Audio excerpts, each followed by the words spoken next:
Hey, what's up everybody? This is Brendan Hauser with EVOQ Bikes. So I want to talk about optimal winter training that is realistic. So people know, well, maybe you're new to the channel, you don't know. I'm a big proponent of volume, long endurance rides. You're going to build your aerobic foundation. You're going to change yourself as an athlete over the years of training like this. That should be the bulk of your training. But what if you're stuck inside? I know when this happened to me and I lived in upstate New York, I wasn't able to do the volume that I wanted to do because it was snowing, cold, icy, and 15 degrees most of the time for many months at a time.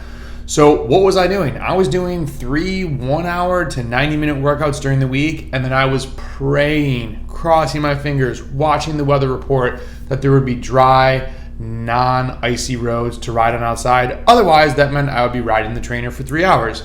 Mind you, these were dumb trainers. I did buy rollers. There was no such thing as Zwift. So it was pretty torturous, but I really wanted to be ready for spring. I truly believe coming out strong in spring is a great way to springboard your cycling season. It gives you confidence. You feel good. Other people see how well you're riding. They get a little bit worried about you.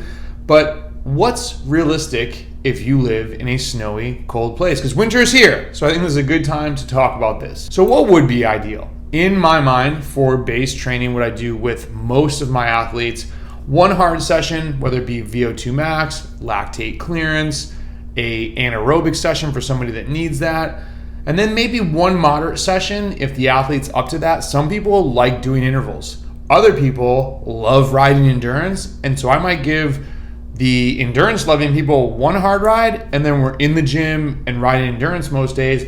And that's enough intensity for them, because if you're lifting and doing a hard ride and then doing a little bit longer endurance ride and then lifting and doing an endurance ride, that's not very easy. And then you have long rides on the weekend, it's plenty to keep you occupied and you don't feel like you're just riding endurance all the time, because that does sound boring, but it's not when you have the lifting going on, one hard session, etc., etc. What's realistic though? It has to be something sustainable and that does not burn you out.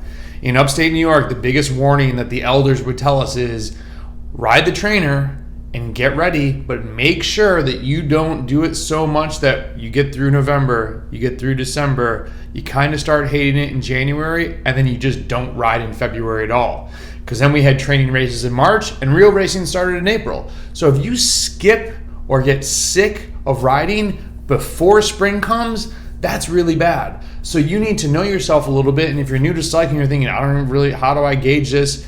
Just tap into how you're feeling. If you're on Zwift and you're loving it and you're cool, great. If you start getting on the bike and you're like, this sucks, I hate this, I really don't want to do this, you're not looking forward to it, you need to change things up. And we're going to talk about some other options that are more realistic and more sustainable.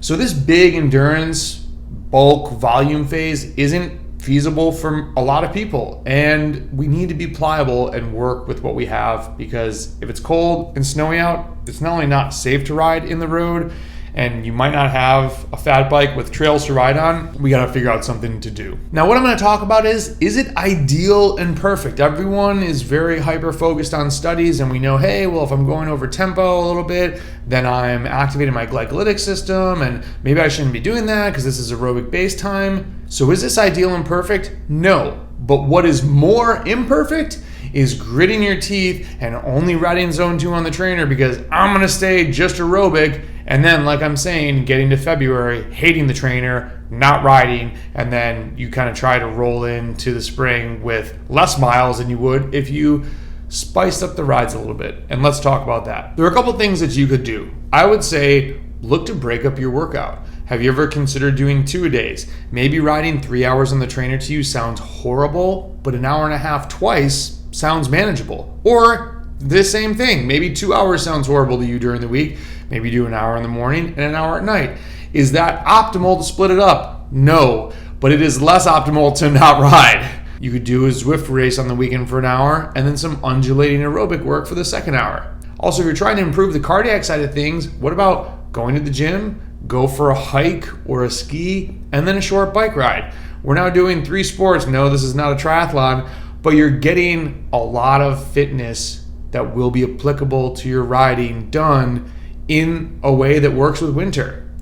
You could also fill your endurance rides with things like cadence changes, go on a Zwift group ride, maybe some extra tempo bursts or threshold bursts at some point on the weekend. And is this perfect?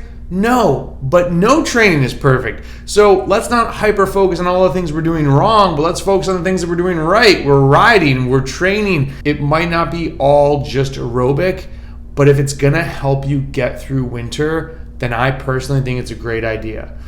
So you want to keep it fun, but you don't always want to be smashing. But just because it's an endurance ride, it doesn't have to be constant power. Go with 60%, then 75, then 65, then 60, then whatever.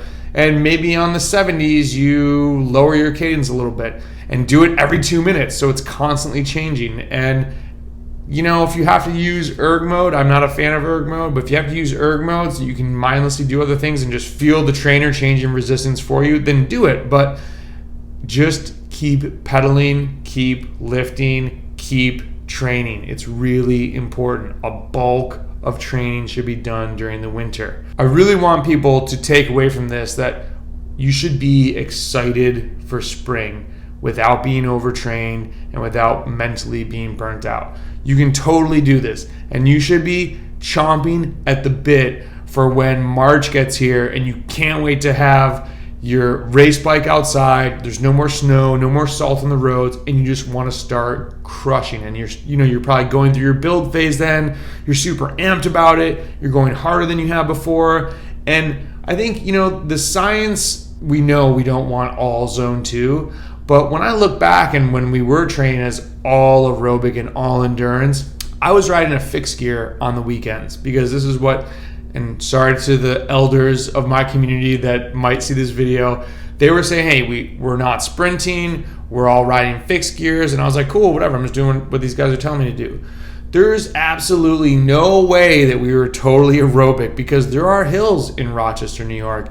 And so we're riding one gear. And there were definitely hills that we were not going easy up because you couldn't. You had to kind of hammer up it. So even when people were saying, oh, we're only training aerobically, we weren't. And we ended up just fine come springtime.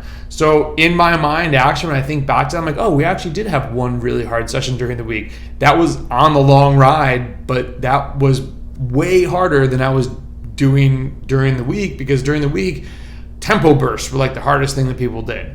Once we started doing builds, obviously you got into threshold work, and that's back in the day when everyone was doing constant power threshold stuff. So it's just, the training was antiquated, but by the grace of God, we kind of did it right. But I'm saying all this in that even if your training is not perfect or what you think might be perfect now, train and get to spring. Train and get to spring. It will all work out. Just don't be crushing all the time. If you're hammering all the time, that's bad. We know that. We all know that is bad. And if you crush all the time, then you will be burnt out for other reasons. But go hard a little bit, and then with that, you'll enjoy the milder endurance rides because you'll be kind of tired from going hard.